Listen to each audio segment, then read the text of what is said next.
Hello everyone and welcome back to Lucky Loaders 15, where I'll be giving you 3 of my best bets for tomorrow's horse racing action. Before we get stuck into those tips, just quickly do my recap on how today's selections ran. Now at the current time of recording, I'm just making this video before 7 o'clock and we still have 2 selections to run tonight and both have been well supported. That's Kalor at Sandown in the 7.45. He's around about a 9 to 2 shot now, advertised last night at 8 to 1. And also as well, our Longshot, Low Kent, I've seen around about 12 to 1 for that horse in from 18s, which we tipped it at last night, but there has been a couple of non-runners in that race, but fingers crossed, hopefully that horse can run a nice race. But yeah, away from that, it's not been a bad day for us. We will come out with some profit from whatever happens. It all started with a winner for us though at Chepstow in the 2.45 with Newton Jack. Was very well gambled on in the end. We put him up last night at 3 to 1, and then when I woke up this morning I saw him down as short as 2 to 1 and I thought, oh, there's been a bit of support for him, but that support was sustained and in the end he touched even money. I think his final SP might have been even money, have to double check on that one, but yeah, he was very well fancied. It looked like a little bit hard work at one stage, but in the closing stages he was on top and he was quite a nice winner. He had some strong form lines with Queen of Silka, and I think that that line of form could definitely pay dividends later on in the season, so I'll be looking at him again next time out. Away from that, we also had some profit from the detainee. We put him up with the extra places. There was quite a few firms offering 4 places.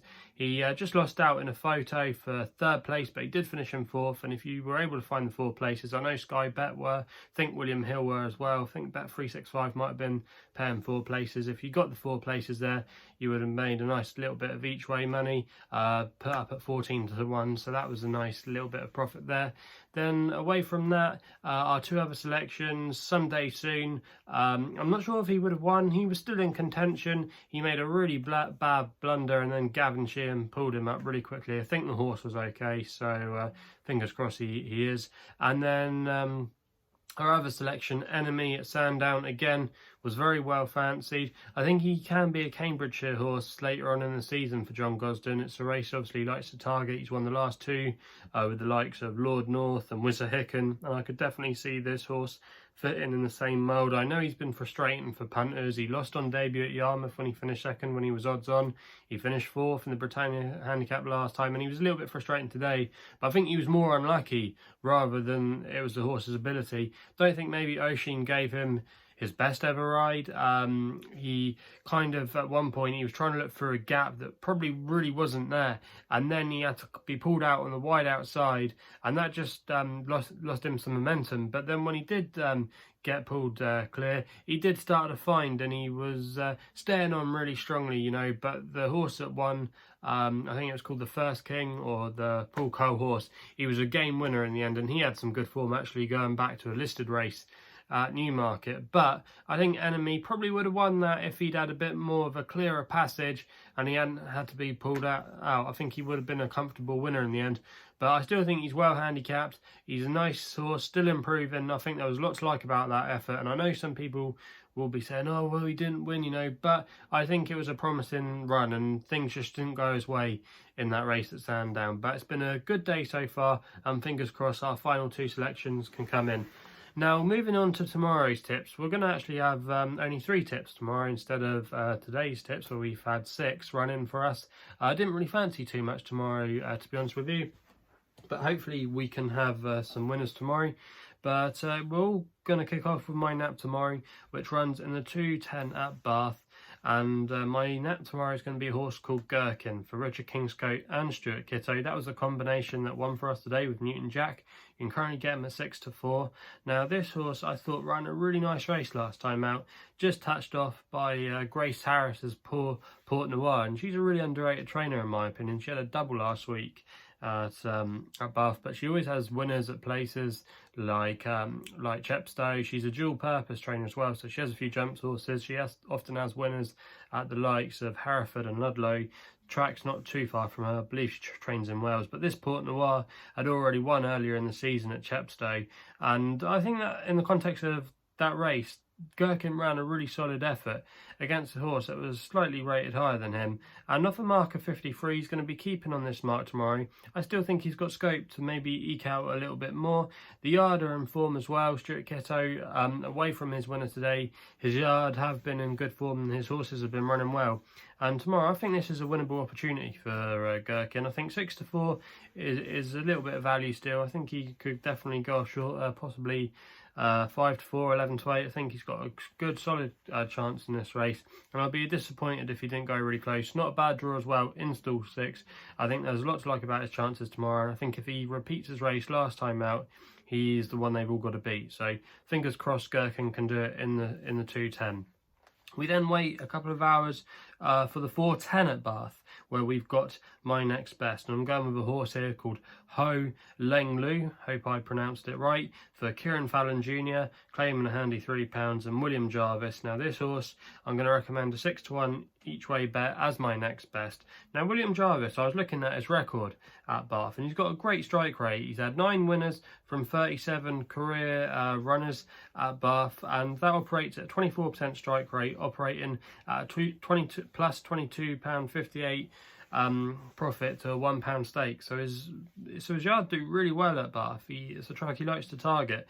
And this horse, even though this is the classified stake race, and this horse is rated 50, I thought it showed a bit of ability last time to suggest it's maybe a little bit better than this grade. Finished 5th in a decent handicap at Wolverhampton. We actually put up, you might remember, the Sir Michael Stout horse that won in that race as our nap. I think it was called Galata Bridge. But the first 2 horses in that race, the King Power horse as well, they trained some good form lines before going into that race. And this Leng, even though, yeah, it was a big price, it did stick to the task well, I thought, and ran all right, considering it was beaten a fair way, but I thought it was better than the bare result showed. And this is quite a weak race tomorrow. Now, the favourite in this race is Grimsthorpe Castle. Now, he's had quite a few runs for Michael Appleby, and he has been improving.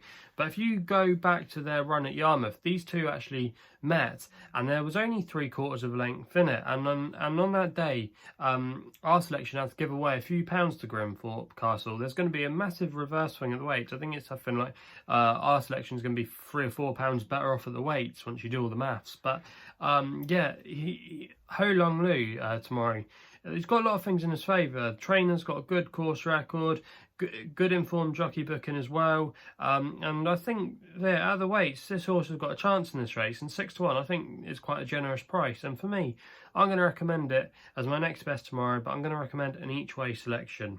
We then go to Yarmouth with our only tip there for our 3rd and final tip, and we don't have to wait too long actually for the last tip. It runs in the 420, sorry, and I'm going with a horse here called Album for Oisin Murphy and Stuart Williams. Now this horse used to be in the Phoenix thoroughbred colours. We normally associate those horses with the likes of Advertise was in these colours, you know. Previously with Martin Mead, this horse as a 2-year-old, but has now ended up in the hands of Stuart Williams. And Stuart Williams does well when he gets recruits from other yards. He can improve them. Now this horse was really lightly raced and only appeared a couple of times as a 2-year-old early on. Was slowly away both starts, lost to Highland Chief on debut at Newbury, and then finished 2nd in a conditions race at Bath. Now last time we saw it, this horse ran in a handicap and finished 4th at Newmarket, but that handicap worked out not too bad because the winner of that race was Garsman, and he's been holding some form in some decent handicap races ever since that race. The 2nd place horse was Poet Dance, and he won a competitive sprint the other week at Yarmouth, and the horses in behind, the 5th, the 6th and the 7th place horses, have all run okay since and made the frame in some nice races. So I think Album tomorrow, off a mark of 69, is fairly well treated. And all his runs so far have been coming over 5 furlongs. Now, going up in trip tomorrow to 7 furlongs, I think will really suit this horse. I think even though he has been running over the bare minimum, he's kind of been showing that he probably wants to go up in trip because he's been outpaced and he's been doing his best work late on. And I think at 8-1 tomorrow, this is a fair each way price here. And Oisin Murphy as well, keeping on his association with the horse, often rides a lot of Phoenix Thoroughbred horses, and I just think at 8-1 this is a good opportunity for this horse to go in at a nice bit of value. And also as well, Oisin Murphy, I should have mentioned, has got a good record with Stuart Williams. They teamed up with quite a few wins last year, and that's definitely a good combo to follow. And I just think 8-1 tomorrow, like I said, it represents a good bit of value, and that's why he's going to be my long shot tomorrow. I'd be disappointed if he didn't make the frame. So they're the 3 tips for tomorrow. Just quickly recap, in the 2-10 at Bath, we're going with Gerkin. That's the nap at 6-4. We then go with my next best in the 4-10 with Ho Ling Lu at 6-1 each way, and then we go in the 4-20 at Yarmouth with Album. That's my long shot, 8-1 each way. So they're the 3 best bets for tomorrow's racing. If you haven't done so already, please hit the subscribe button for more videos on my YouTube channel. You can also follow me on Twitter as well, where my handle is at LuckyLoader15. And if you want to find out a little bit more about myself, go and check out my portfolio, which is www.chrisloaderracing.co.uk, and you can find out a little bit more about myself. But yeah, hopefully we can have some winners tomorrow. Please gamble responsibly, and we'll be seeing you soon.